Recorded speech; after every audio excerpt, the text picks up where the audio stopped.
Did you know that spiritual warfare is real? We feel its attack in our relationships, churches, jobs, everywhere. Satan has been using the same tactics he used with Adam and Eve to deceive you. It's time to reclaim what the enemy has stolen from you. Hope Through Hard Times has created a Bible study on spiritual warfare called Warrior in Training. This Bible study will equip you and your discipleship group to regain what was once yours. Go to hopethroughhardtimes.org to get your Bible study today.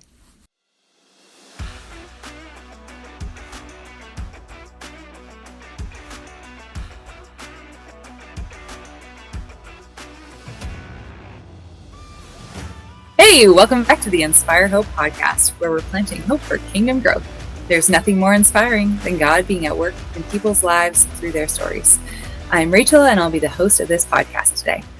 Today, I have the great joy of introducing you to a dear friend named Kalyn. We're doing a special today for military families, as Remembrance Day happens in Canada and the States has Veterans Day. So we want to take time to honor those people and their families, because we realize that there's a whole community backing up every single soldier. They need that to be able to do their jobs. So we just want to dive in a little bit. Kalyn is a military wife and has faithfully and lovingly served her husband. I've been able to be a part of that journey for a bit and witness just the love that she pours out on her man and on his team as well. So Kalyn, if you could tell us a little bit about your story, and then we'll get into it. Sure. So Josh and I went to middle school to high school together. We were friends, but nothing more. I ended up switching to a different school my sophomore year and didn't really have any contact with him at all until we had graduated. Completely the Lord, but a mutual friend had bumped into me and said, "Hey, Josh is just enlisted. He's leaving for boot camp soon, and you should reach out to him." This completely bizarre, out of the blue. I hadn't talked to him in I don't know how long. So I took that as kind of awkward, but I thought, okay, maybe he needs some encouragement, some prayer. We used to be, good friends, whatnot. So I said, sure, thinking that I'd try to, connect with him on Facebook or email or something like that. So a week later, I get a call and it's Josh. I remember I was at my cousin's house and he said, "Hey, this is Josh." And I'm thinking, Josh who? Because I hadn't seen him in so long. The mutual friend had given him my number and said I wanted him to call me. Oh, which we didn't find this out until much later. But long story short, I ended up meeting with him. We had coffee before he went to basic training. Just went, as a friend, prayed with him before he left. He wrote me a few letters from basic training, and then the story just goes from there. Kind of the beginning of our relationship was immersed in military life. Like, I've really never known anything different. We had been dating for about a year before he deployed for the first time. So I kind of got thrown into the deep end. We are now 17 years in. We've been married for 14 and a half and have gone through every phase of life, trial, success that I can think of. Military life can be a rocky road, but it can also be a huge blessing. So we've kind of been through all the things, but currently are sitting at year 17 and still praying quite often of whether or not to continue this journey or whether or not the Lord has something else for us. But every time he said, nope, this is where he's supposed to be. So we're just hanging on for the ride and following where he calls. I think military life really helps you understand the art of surrender to the Lord, of just that constant dependency on him. Absolutely. The military has several catchphrases. One of them is hurry up and wait. And the other is you'll know when you know. Mm-hmm. And that can be applied in so many different areas, but for sure, just trusting the Lord, because one, we want to surrender our lives to him and have him direct our steps, but also in military life, even though a lot of people think that it's a constant, it is in some ways, but there are a lot of things that you just never know. You never know when a school is going to come up, a deployment's going to come up. You don't know where they're going. You don't know how long they'll be gone. You don't know what time zone. There's so many different things that are out of your control. So for type A planners like myself, you very quickly learn to surrender those details and give it to the Lord. Otherwise, you will be miserable. Yeah. Yeah. Embrace the adventure. Yes, absolutely. Which branch of the military is Josh in? So he is Army National Guard. He is actually active National Guard. He has been, I believe, for the last 5 years or so. So he's active in that he goes to work at the base every day, but we don't have to move state to state, which is wonderful. I like being very close to my family. So that's one huge blessing in our situation that I am very deeply thankful for. Right now, he drives about 3 hours a day and commute to his post, but it is much better than being, a 3-hour plane ride away from family. So you've been in this for quite a while. Yes. What do you enjoy about being a military wife? You said there's some blessings in that too. Yeah, I think that the answer to that has changed a lot. Where he's at now, the longer you're in the different positions, the different responsibilities, your units change a lot. So when we first joined, he was in an aviation group. It was a group of couples that were kind of all together, all thrown into the same mix. So there was almost like a sisterhood, brotherhood there, even amongst the families, in addition to, the soldiers' camaraderie and such. And so I really enjoyed the relationships that I made early on.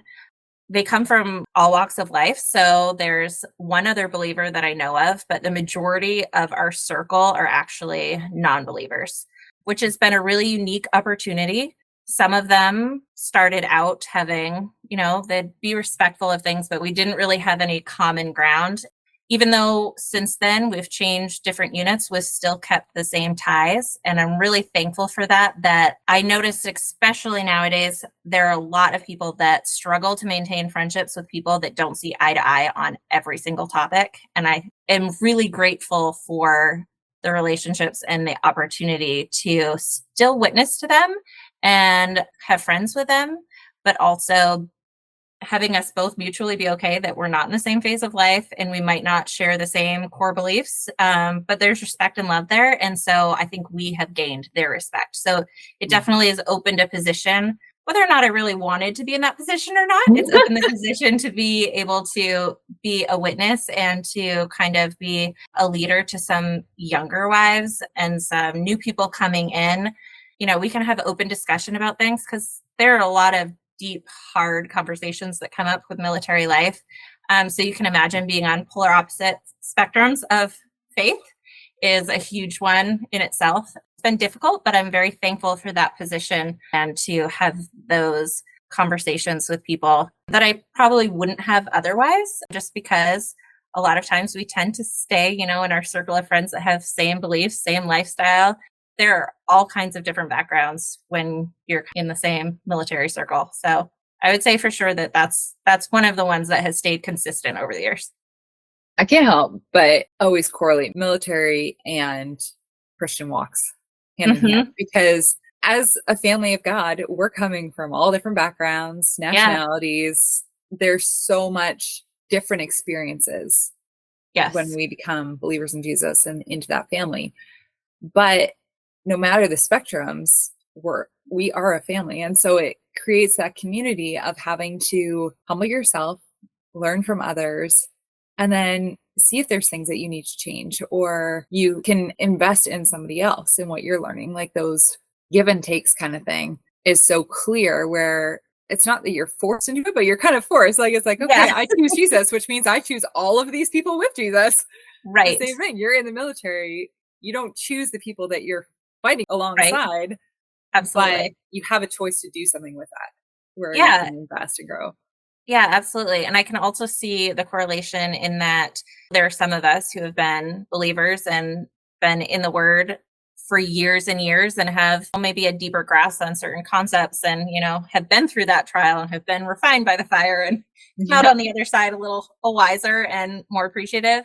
Just like there are newbies that are coming in that have never gone through a deployment or never been separated from their spouse or never had to walk through the military life before. And that's often the same thing. It's a good reminder not to, for example, not to have 15-year veteran spouse look down on the wife that is going through her first deployment, not handling it well, just as there's the Christians that have walked through life 15, 20, 25 years with the Lord and are seeing, a baby Christian struggling with something that maybe in their mind they haven't dealt with in so long. It's humbling, and it's a good reminder not to ever put yourself on a pedestal or someone else on a pedestal, but to remember that we're all in this walk together and we have different experiences and we've gone through different journeys, but we still need to be able to maintain a relationship and be able to talk with people humbly and have an open mind and open heart for all the different levels and different situations. So yeah, there's a lot of correlations there. You go on a whole episode, I think, just for that. But yeah, just to kind of give people a service overview, because I know unless you have been actively connected with somebody in the military, it's really hard to understand that side of life, really. Yeah. Like you hear news and stories and, people are going over and fighting, do different things, but you have no idea the even just emotional investment that it takes, the amazingness of it, of like seeing our heroes coming home and knowing closeness of the things they endured and the honor and respect that comes from that. Yeah. But then also facing, you don't know what they're coming home with, like what struggles that they've endured. And so yes, I was going to ask you, I'm guessing this might be part of it, but what would you say is the hardest thing about being a military wife? There's different levels to this question. I would say, everybody would assume that the number one thing is deployment separation. And I would say that is definitely not easy to be separated for that length of time, not knowing where your loved one is going, not knowing what has gone on during their day. There's so many different emotional aspects as far as, just the factors of them being on the other side of the world and having very limited communication and not knowing when you're going to have it in different time zones and all that. But from that, I would say that the single hardest thing, I think, for me personally has been the balance between being yoked together and being a team where you are dependent on each other, but being constantly placed in situations where you have to be independent from each other. A lot of military families would agree that reintegration once they come home is so much harder than deployment. Certainly different levels on that, depending on the type of combat and the things that your soldier may have seen or been through. But there's so much stress and separation in those times, even for schools, that reintegrating and like coming back together as a unit is very difficult while also maintaining the ability to be independent apart from them. So it's this constant back and forth give and take that is often quite messy. Even with the Lord as our guide, that's been a very difficult thing for us over the years. And when you add children into it, it makes it even harder. There's so many different roles that each spouse plays in the house alone. And then when you have children, that you kind of have to relearn how to be together in the same space and parent together again.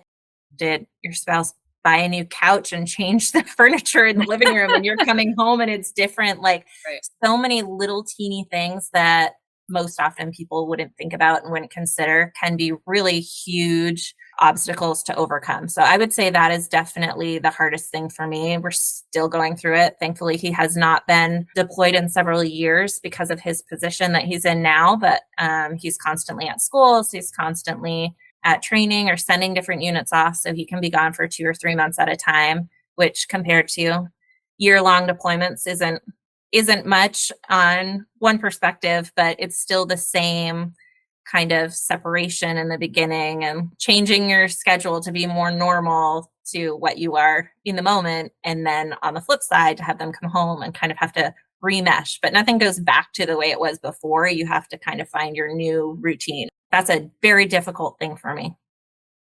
Yeah, for sure. Because you're picking up independence And then you're having to learn to submit again every single time. Yes. It's like a new marriage all over again. Yes. Of like, Yes. okay, how So do I surrender this? How do I let him lead where I've always led? that can be Yeah. really difficult. Yeah. And with parenting, because, you Mhm. know, especially depending on the age of your kids, that's a whole other level. So Yeah. yes. How do I listen to you when I always listen to her? And now I'm listening Exactly. to 2 people telling me what to do. That's like, yeah, Exactly. Yeah. it's hard for sure. And Yeah. I'm sure for the military person to step back in and see the changes in their children Mm, over those times too, the things that they're missing in those yeah. developments, that all of a sudden something you wouldn't necessarily pick up on the day to day is now drastically in their face.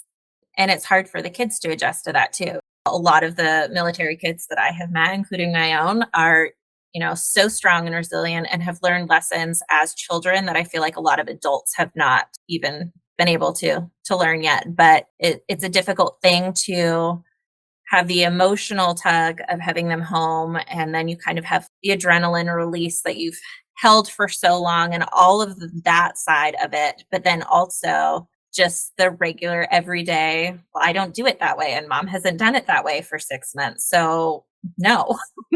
But there's still a parent, and so Yeah. there's lots of conversations, little changes, and my husband is pretty stoic as far as those things, as a lot of soldiers are.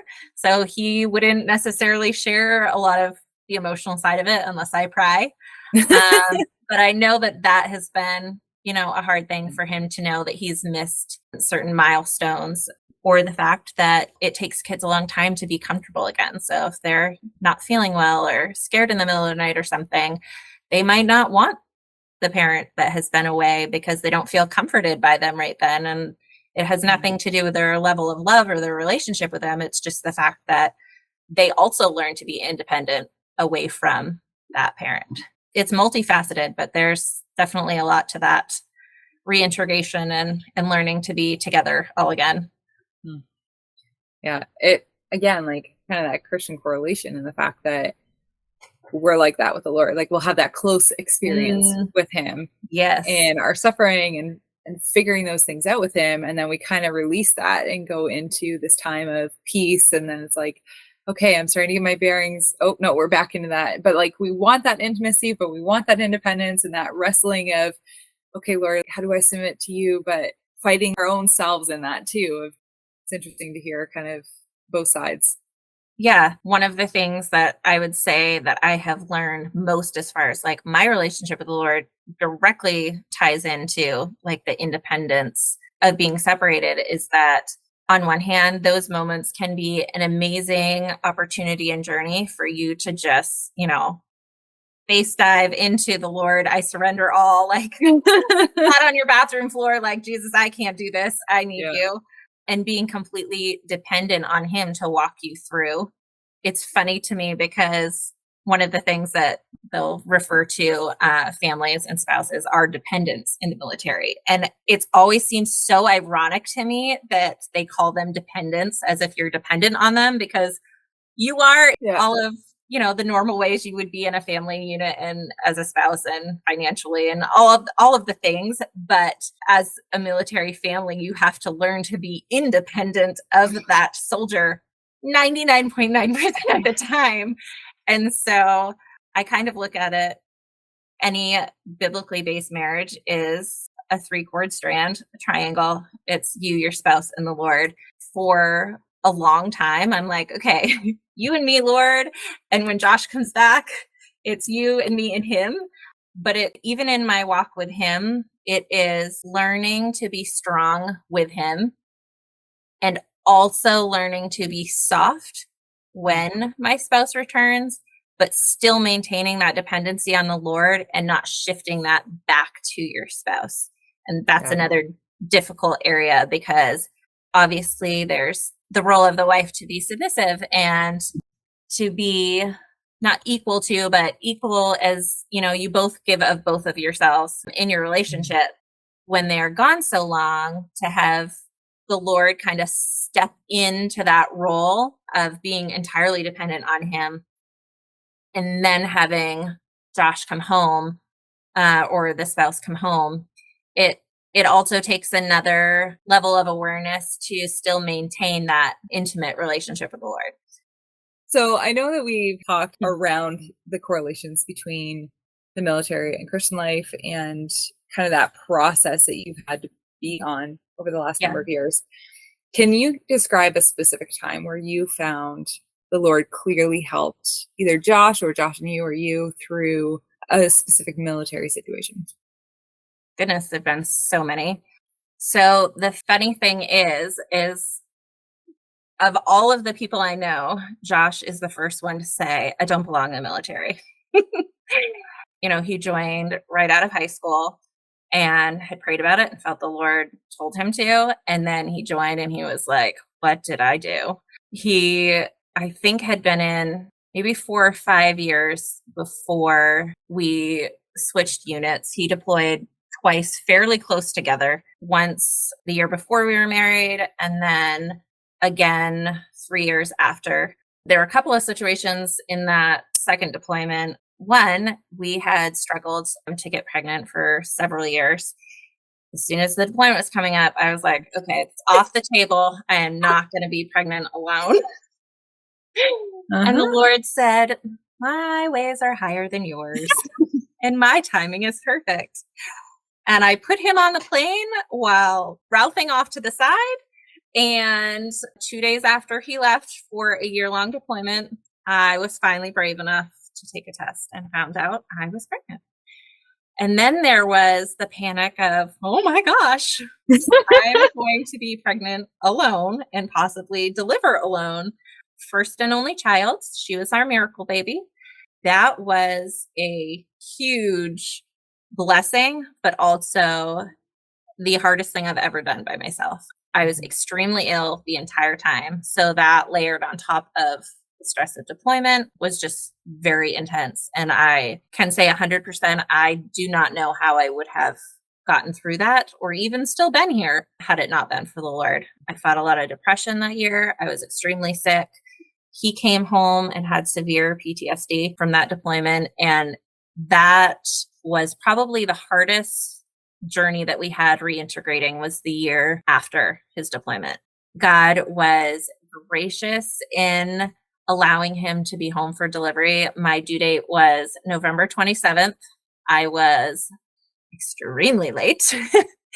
He had a visiting commander come through his post. He was in Kuwait at the time, and it was like 2 or 3 a.m. that he was woken up and said, you're going to be put on a plane. I had already contacted the Red Cross twice because I had been so ill and had complications, and they denied it both times. And so I kind of just given up that I'm going to have this baby by myself, and he's going to meet her when she's 2 months old when he comes home. He called me from Germany at like 4 a.m. and said, first of all, he asked me if I was sitting down. And then he said, I'm on my way. And then followed up with, don't have the baby yet. Like that was in my control. Yeah.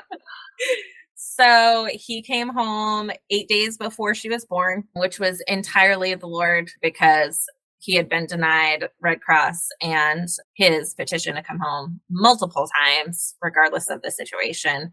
And within 48 hours, he was here. Even in that span of the year, that was one miracle that the Lord orchestrated as a blessing for us. The next year was extremely difficult. I had several complications with my delivery. And so Jules had some significant injuries to her neck and her spinal cord. And so that developed into a bunch of health reasons, which, praise the Lord, we have mostly grown out of and have been healed since then. We still struggle with a few things, but yeah, it's been a long journey. And I love sharing her story, which would be for another time because it's very complicated and detailed, but she is a walking miracle child. And I give God all the glory for that. But yeah, so the year he came home, I was sick.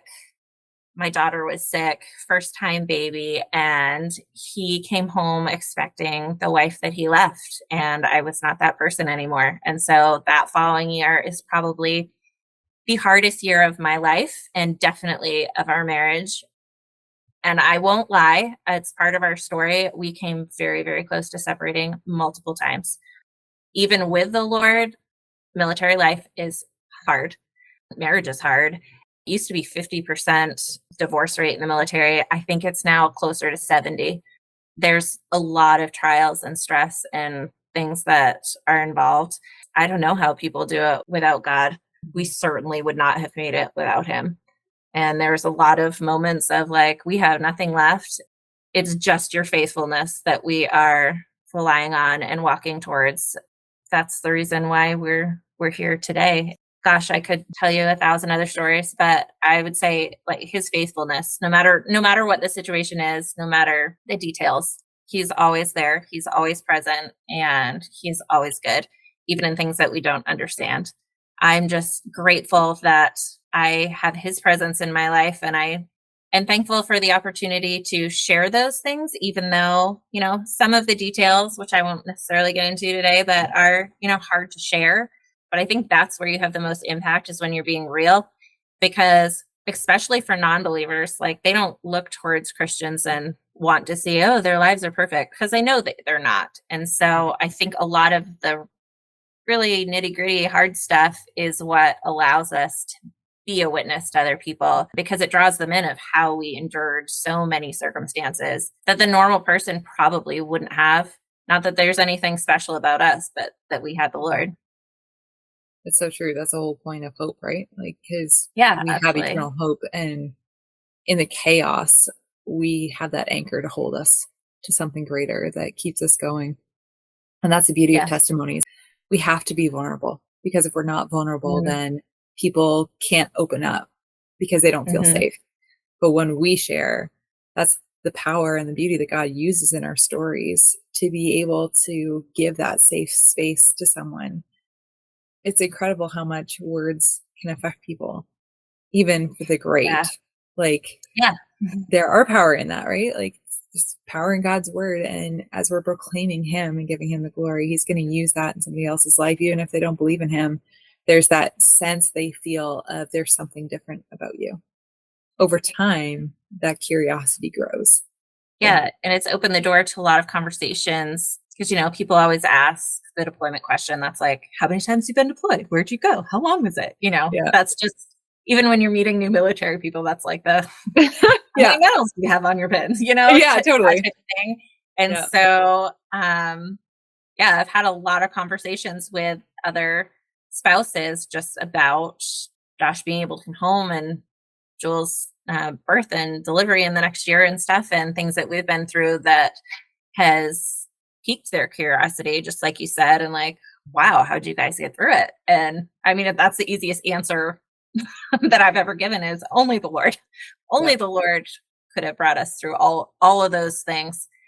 Definitely humbling to look back through situations and see, even if I don't understand why they happened, I can see God's faithfulness walking us through them, and to be able to say, okay, I know that you use that situation for where I'm standing now and this person I'm talking to in front of me, so that I can relate with them, and so that I can have that conversation and have them ask questions, and not just give them the bulleted Romans road. You have to be real with people. That's definitely a position that I have been placed in, so that I can have those conversations. Hard as they are, I'm grateful for them. I can say that now. For sure. Yeah. It's not fun in the middle, but afterwards it makes so much sense. Fire is not fun, but no. If we're not connected to military people or families, we may have people who are kind of connected loosely to military families. Maybe not they're really invested, but they're kind of on the outsides, or not at all.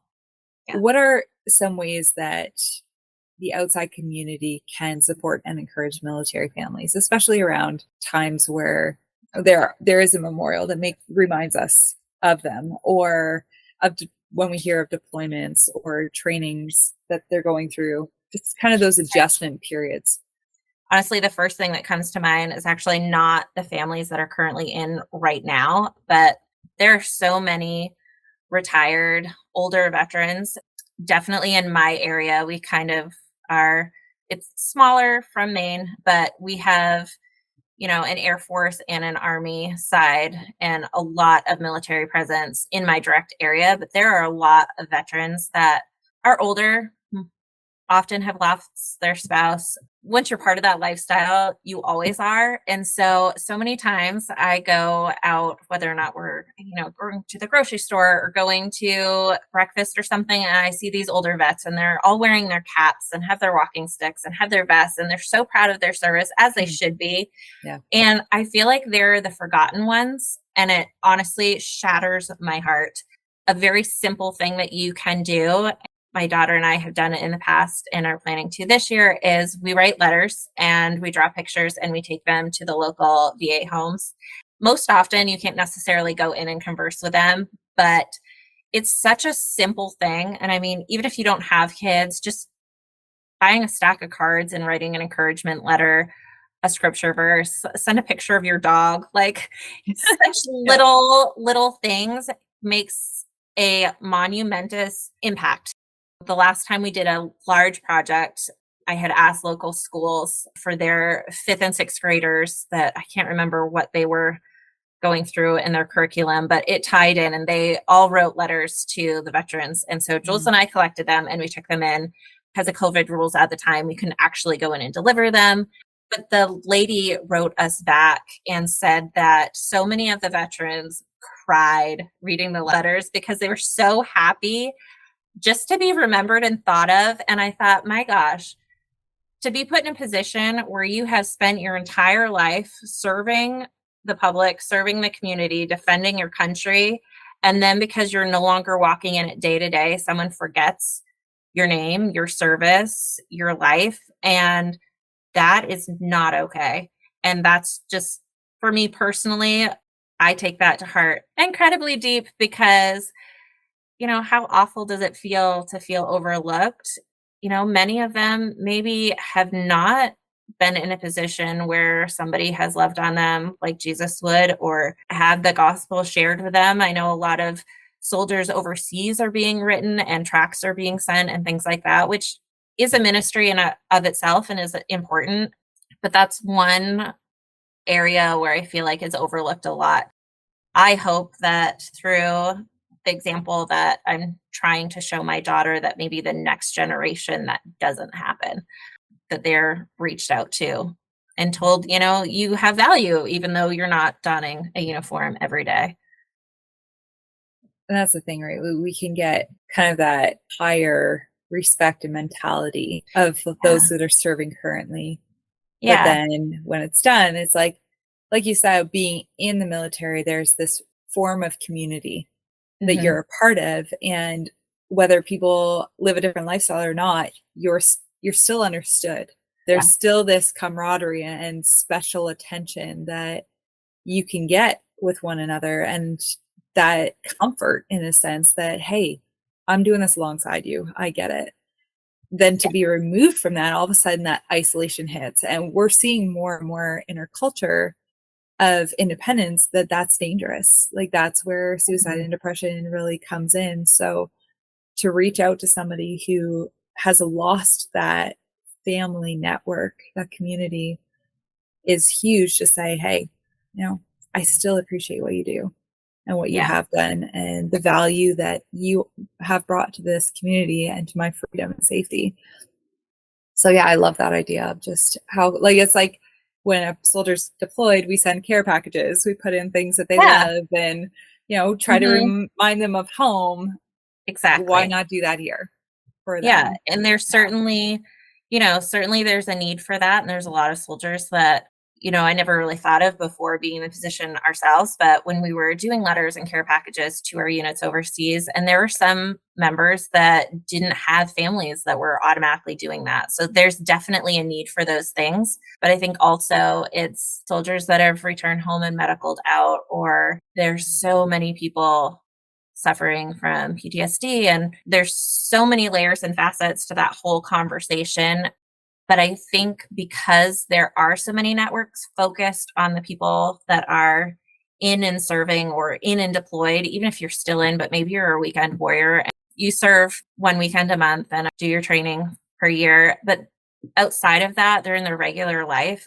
I don't have personal experience with this, but I can imagine how much harder it is to come back from a deployment when you're in that position and then you go back to your normal life. Because when you're deployed or when you have a loved one deployed, everything kind of seems to stand still for you. Like you're in the same situation, and though you adapt and you learn how to go throughout your day to day, it kind of seems like life stands still for a bit.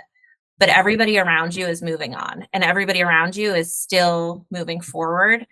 So especially when they return, it's just such an odd situation to try to even explain, but to sit in and see that everybody else has just gone through a year of their lives and you still feel like you're in that same year, because you have a year leading up to deployment usually, but you know it's coming. I mean, everybody has different units and different guidelines and that, but typically, you know, at least 6 months out.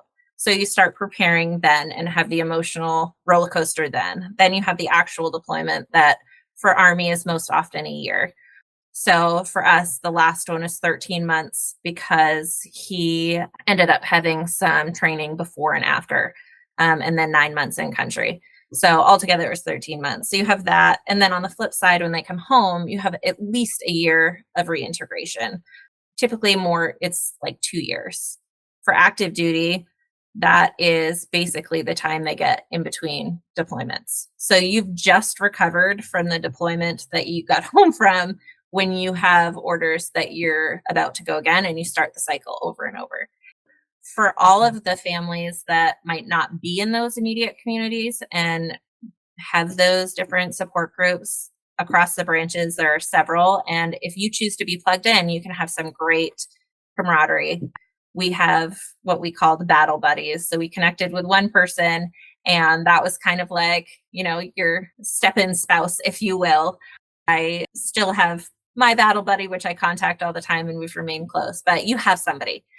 There's a lot of people, especially in those kind of separate categories, like a weekend warrior, that might not be plugged in if it's not your everyday life. And for the spouse too, when they leave, kind of everybody else moves on. Then when those soldiers come home, everybody else has moved on. And now he has to figure out how to go back, or she has to figure out how to go back to their normal everyday life. There's just so many different categories I feel like can be overlooked. And those are the ones that I try to be aware of. So I remember when Josh was deployed, I had a lady that learned that I was pregnant, and I can't remember exactly how she was tied into our community, but she knit me a baby blanket. We still have it. And it was just such a like, I see you gift that it was such a blessing. And I had great support. I had a battle buddy. I was assigned someone from the unit that checked in on me and make sure I had like a birth plan and somebody to help if I needed. And my parents were close by. And, you know, I was very blessed in that situation, which not everybody has. But I think there's probably a lot of holes in that people get kind of lost in. And so I think I would suggest, if you have a local presence, there's usually some kind of, they call them family readiness groups, and there's somebody that heads that up if you wanted to actively be involved. Holidays are a really hard thing for a lot of families because it's sad they're missing the holiday, but also you don't know their situation. If somebody's ill in the family or whatever it is, we've put together Thanksgiving boxes before, so they've had Thanksgiving dinners or Christmas presents for kids. There's all kinds of things like that you have to be a little bit more proactive to find. But then there's just the everyday things of, you know, if you see a vet in the store, walk over and say hello, thank him for his service, even if it was 20 years ago. Ask him what one of his pins mean. Or I think sometimes people worry that they're going to trigger someone by asking something. But most often I find that they are more than ready to tell you their entire life story standing in the Dunkin' Donuts line. Yeah. You know, how simple is it to take half an hour of your day and make someone's entire week? Buy them coffee, whatever it is. There's so many little things that you can make a difference and be supportive. It's just time. I love that. I actually had one experience recently where somebody had on their bumper sticker, I could tell that they were Canadian Navy. And Yes. so we were driving on the highway, two different cars, and he like kind of cut in front of me or whatever. So I waited a bit, and then I went faster to line up with his window, and I saluted him, and he got the biggest grin on his face. And it was That's just so cute. I love want it. you to see that you are noticed, and I appreciate your service. You just had the biggest smile. I love that. Yes. Whether it's a quick second of salute or whether it's, stopping and letting them share, it's just Yeah, ways. exactly. Oh, I love that. That's so cute. Yeah. Kalyn, would I be able to ask you to pray for Absolutely. veterans, military family? Lord, I thank you for today and this opportunity to chat with Rachel and to reflect on the many journeys that we have walked together in your faithfulness. I pray that you would reveal to us how it is that we can best serve and support our military around us and to be an example of you, Lord. I pray that for anyone listening, if they are a spouse or a loved one, if they have gone through deployments or gone through schools, separation, whatever the case may be, that you would just fill them with your peace and that they would learn of your true comfort and joy, even in the midst of the trial and the situation. I pray that you would place people in their lives to encourage them to be their battle buddy.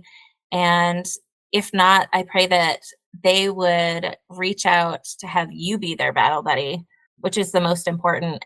I pray that you would just give your wisdom and your discernment for all the various situations that we find ourselves in this lifestyle and this community. I pray that you would be with our soldiers and all of the people that support them overseas in the various missions that they serve and all the different roles that everyone plays, that you would protect them, that your shield would be about them, Lord, that your pillar would be around them and that they would be hidden in the palm of your hand. I pray that you would give us peace, but also give us a burning desire to draw closer to you, especially through the trials and the situations, Lord, that we can delve into what you have for us. It's such a beautiful opportunity that you give us, even while we're struggling, to learn more of you and to learn more of the tools that you have laid out for us. I pray that you would help us to keep in mind that we're all equal in this. We're all brothers and sisters in the kingdom. And regardless of the things that we've gone through, the things that we haven't gone through, that we would remember to reach out to each other and to be an example of you and to be your hands and feet. We never know what someone might be going through day to day. And I pray that we would remember to be soft to those things, that we would not look at the world through our own eyes, but look through the eyes of heaven, that we would have discernment and intuition and see people where they're struggling and be willing to take our time and willing to surrender so we can meet those needs and point them to you. I pray that as we go forward, as we are coming into Veterans Day and Remembrance Day, I pray that you would give us a soft spot for those in need, us to remember and take a moment to thank those that we come in contact with, but not just thank them for their service, but be bold enough to share your hope and your light with them. All the words that we could possibly have mean nothing without your love. And so I pray for opportunities for each of us, that we'd be able to connect with them and show them how to be a warrior for you, as we're also in this community of soldiers that are defending our countries, keeping us safe. I thank you for this opportunity, and I pray that anything said would be a blessing, and anything that did not come from you would just fall on deaf ears, Lord. I pray a blessing over Rachel and her ministry, and I thank you for the sweet friendship that you blessed us with so many years ago and that we've been able to keep in touch. I just thank you for your faithfulness throughout every journey. And we ask all these things in your name. Amen. Amen. Kalyn, thank you so much for being on here and just honestly sharing your journey. I know that it sounds beautiful, but there is so much hardship in that, and your willingness to sacrifice and carry on, and Josh as well. I mean, both of you sacrificing for your country and for your people, and really for us as well. So I'm so grateful. I was just going to say, I was really humbled, and I'm thankful that you thought to ask me, and it was definitely a privilege to chat with you. and hopefully whatever is said, that it would minister to someone listening, because I know that there are so many in all the various aspects, and it's so helpful to hear kind of the same stories, be able to kind of take a deep breath and realize I'm not the only one that's gone through this, or I'm not the only one that's, now on the other side, and maybe a reminder to be conscientious of people like just stepping into this lifestyle. So thank you for the opportunity to share my story. Absolutely. Maybe we'll have you back one day to talk about duels too. Anytime. And I want to thank you, the listener, for joining us at Inspire Hope. If this podcast has inspired and added value to you, would you mind leaving a review and recommending the podcast to your friends and family? It would mean a lot to us. Do you have a story to share with us? Email us at inspirehopepodcast@gmail.com. Have a great day, everyone. And remember, your story can inspire someone today, too. Till next time.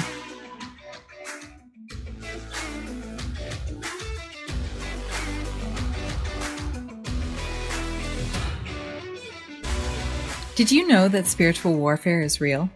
We feel its attack in our relationships, churches, jobs, everywhere. Satan has been using the same tactics he used with Adam and Eve to deceive you. It's time to reclaim what the enemy has stolen from you.